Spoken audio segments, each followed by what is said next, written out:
अंक अधिनियमता का गणना होगा।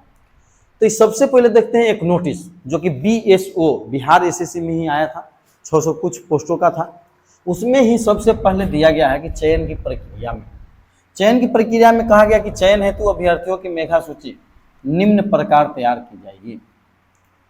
लिखित परीक्षा में प्राप्त अंकों की अधिमानता 75 अंक होंगे, लिखित परीक्षा में 75 अंक होंगे और संविदा के आधार पर कार्य करने के निमित्त अधिकतम अधिमानता तभी मान होगी जबकि उस पद पर, माने कि इसमें अधिक से अधिक 25 अंक मिलेंगे, टोटल मिला के 100 अंक। अब यहाँ ये नहीं समझ में आ रहा है कि 75 अंक जो आया है यह सभी के लिए है कि केवल संविदा वाले के लिए है।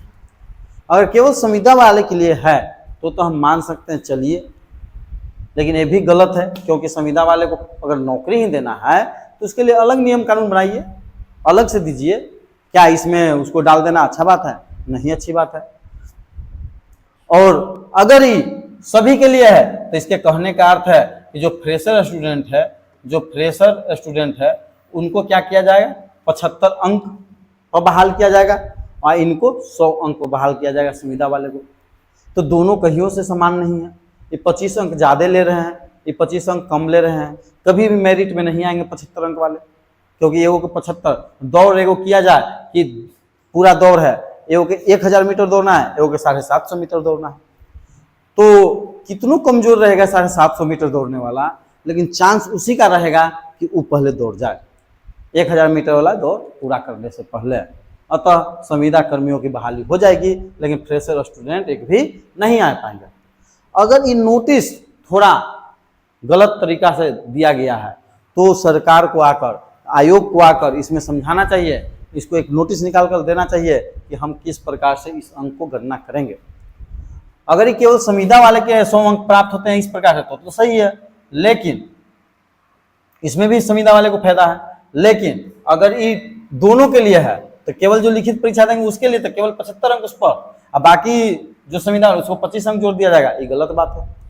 क्योंकि संविदा वाले के लिए 25 अंक आप जोड़िए, लेकिन 75 अंक करके 25 जोड़िए, सही बात। लेकिन जो स्टूडेंट है वो भी 100% पर उनका चयन कीजिएगा, उनका चयन आप 75 पर कीजिएगा। कभी संभव है, कभी सही है नहीं। तो अगर इस संविदा के लिए है तो आपको एक नोटिस निकालना चाहिए।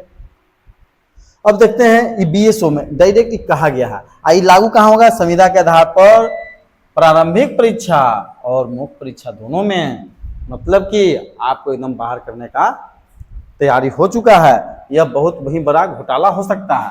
यहाँ देख लें इंटर लेवल, जो कि हाल ही में इंटर लेवल को रीओपन किया गया, 15 अक्टूबर से फिर से फॉर्म भरे जाएंगे। 25 लाख बच्चे पहले फॉर्म भर चुके हैं, लेकिन उनका तो आपको 2 साल में परीक्षा हुआ नहीं, लेकिन उसमें 10,000 पोस्ट ऐड करते हैं, कहते हैं कि पोस्ट बढ़ गया, चलो वो तो सही था। और उसके बाद कहते हैं कि 25 अंक भी सही था, लेकिन अब कह रहे हैं 25%, तो अधिमानता है प्रतिशत में है न कि अंक में है, वो प्रतिशत में 25%, 100 में 25 अंक होना चाहिए, वो तो 25%।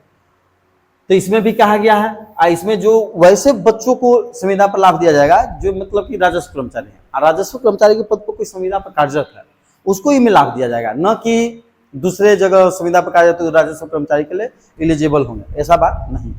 जो निम्न वर्गीय लिपिक पर काम कर रहे हैं अगर वो संविदा पर है तो इसमें उनको 25 अंक का अधिमानता दिया जाएगा।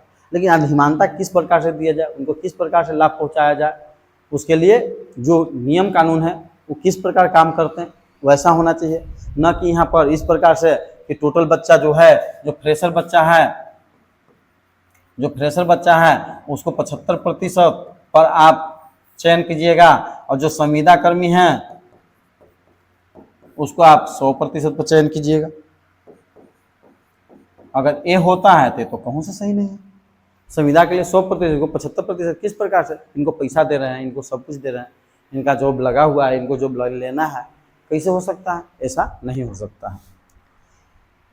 तो इंटर लेवल के देख लिए, ई है BSO, बहुत सारे CGL में भी जोड़ दिया गया है। अब देखते हैं किस प्रकार से नंबर दिए जाएंगे। मान लीजिए कि एक ई पार्टी संविदा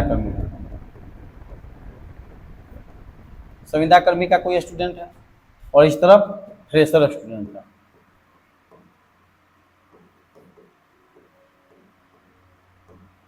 मार्क्स पाता है, टोटल मार्क्स मान लीजिए 100 पर, तो टोटल मार्क्स जिसका एग्जाम हुआ वो 100 अंक है। इसका भी एग्जाम अगर देख लिया जाए तो ये भी 100 अंक का हुआ। इसको क्या कर दिया जाएगा, सबसे पहले लीजिए एक बच्चा अंकित है, अंकित को मिलता है 80 अंक, उसकी अधिनियमता में 75% अंक कैसे लिया जाएगा, तो 80 अब बटा टोटल, तो टोटल 100 है, अब गुने 75 से गुना किए हैं, 25 तिया 75, 25 चौको 100, अब 20 चौको 80, ये हो जाएगा 20 तिया 60, इसको 60% मिलेगा अंक के हिसाब से, 75 के हिसाब से, प्लस 60% में इनका 25% और जोड़ दिया जाएगा, तो इसका हो जाएगा 85%। मेरिट के लिए 85% ला चुके हैं जोड़ जाड़ के संविदा वाले कर्मी, लेकिन यह में एक है रोहन, रोहन भी लाया है 80 अंक।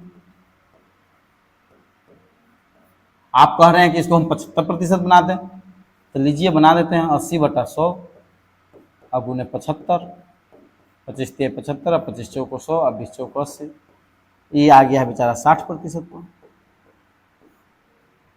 अब इसको में तो कुछ देना नहीं है, इस 60% मेघा सूची में, और यह 85% कहीं से ही संभव है, कहीं से ही संभव नहीं है कि इसका जॉब होगा, जॉब इसको नहीं हो सकता है। जब भी होगा जॉब इसको होगा, एकदम ध्यान रख लीजिए। अगर इस प्रकार के है कैलकुलेशन तो, और कैलकुलेशन थोड़ा सा हटके कहने का अर्थ ही है कि अगर कैलकुलेशन इस प्रकार हो कि जो संविदा पर कार्यरत है उसके लिए केवल ई नियम अपनाया जाए, और जो फ्रेशर स्टूडेंट है उसके लिए बस ई अंक हो, तो इसका प्रतिशत निकल जाएगा, तो 80 बटा 100 गुने 100, तो टोटल 100 अंक है, इसको कहूँ बाहर से मिल नहीं रहा, तो इसका 80% होगा। तब भी इतना में किसका नौकरी होगा, इनका 85% आ गया है और इनका 80% ही रह गया है, जॉब तो होगा संविदा वाले को ही। लेकिन इसमें थोड़ा सा अंतर हो रहा है 5% का, अर्थात संविदा में जो कार्यरत है माना जाता है कि वो उतना नहीं पढ़ रहे होंगे, तो भाई जी पैसा दे रहे हैं तो पढ़ रहे हैं कि न पढ़ रहे हैं उसके मतलब क्या चाहिए, यहाँ थोड़ी बच्चे को पैसा दे रहे हैं कि बच्चे पढ़ रहे हैं न पढ़ रहे हैं, बहुत सारे बच्चे बहुत दिक्कत में हैं। तो इस प्रकार से होगा, अगर इस प्रकार से होगा तो 80% को, इनको 85% ये बच्चे सिलेक्ट होंगे, 80% ला के सिलेक्ट हुए, ये 80% ला के सिलेक्ट नहीं होंगे। अगर इस प्रकार से है तो सरकार आपको आयोग को आना चाहिए, आयोग को एक नोटिस जारी करना चाहिए, संविदा कर्मी का एक उदाहरण देखे कि इसको इतना नंबर लाएगा तो इसको टोटल मार्क्स, टोटल प्रतिशत कितना हो जाएगा मेघा सूची के लिए ये बताना चाहिए, और एक फ्रेशर स्टूडेंट है उसके लिए इतना ही नंबर लाएगा तो उसको मार्क्स कितना किस प्रकार से काउंट किया जाए। आखिर ये रहेगा कि 60% इसका जोड़ के जिस तरह से हम इसका 80 का 75% निकालें, 25 तिया 75 और 25 चौको 100 और 20 चौको 80, 20 तिया 60, इस प्रकार से होगा। तो ये क्लियर करना चाहिए आयोग को कि इस प्रकार से इसका 60% पर मेघा सूची बनेगा, इस प्रकार से इसको 85% पर, दोनों का एक ही स्केल रहेगा, एक ही तरह से मापा जाएगा दोनों को, तो कभी भी फ्रेशर स्टूडेंट को नौकरी होने वाला नहीं है।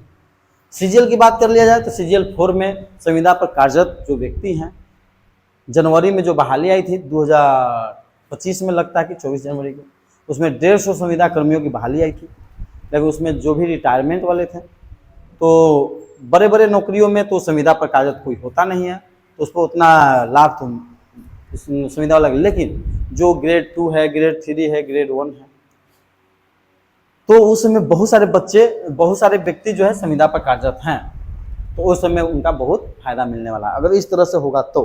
लेकिन इस प्रकार से जो होगा यहीं तक कि जो रोहन फ्रेशर था वो 80% आया तो उसको 80% जोड़ा जाएगा 100 में, आई जो संविदा कर्मी था जितना नंबर लाया उसका 75% निकाल के 25% ऊपर से दिया जाएगा, तो इस प्रकार से सही है। अगर वो 1 साल नौकरी किया है तो उसका 95% निकालिए, जितना मार्क्स में गया, आप 5% जोड़िए, 2 साल किया है तो 10% कम निकाल, लेकिन यहाँ पर डायरेक्ट कर दिया कि 75% पर होगा, ये 100% पर होगा, तब तो कभी कहीं से सही नहीं है। एगो बच्चा को 100% पर लीजिएगा, एगो बच्चा को 75% पर, कौन से है, कौन सा है, एगो के 10 रोटी दीजिएगा, एगो के 6 रोटी दीजिएगा, कहाँ से सही है। वही काम के लिए, दोनों परीक्षाएं ही देंगे तो उसको है कि अनुभव है, तो अनुभव किसको नहीं हो जाएगा। आप बच्चे को जॉब दीजिए क्या तो अनुभव नहीं देता, वो भी अनुभवी हो जाएगा। तो अगर यह बात समझ में आया हो और ये जो बच्चे सोच रहे हैं कि 25 मार्क नहीं है 25% है, तो यह समझ में आया हो तो आप कमेंट करके जरूर बताएं, और इस पर सरकार को एक बार संज्ञान लेना चाहिए और आयोग को एक बार क्लियर करना चाहिए कि हम किस प्रकार से बच्चे को नंबर दे रहे हैं। धन्यवाद।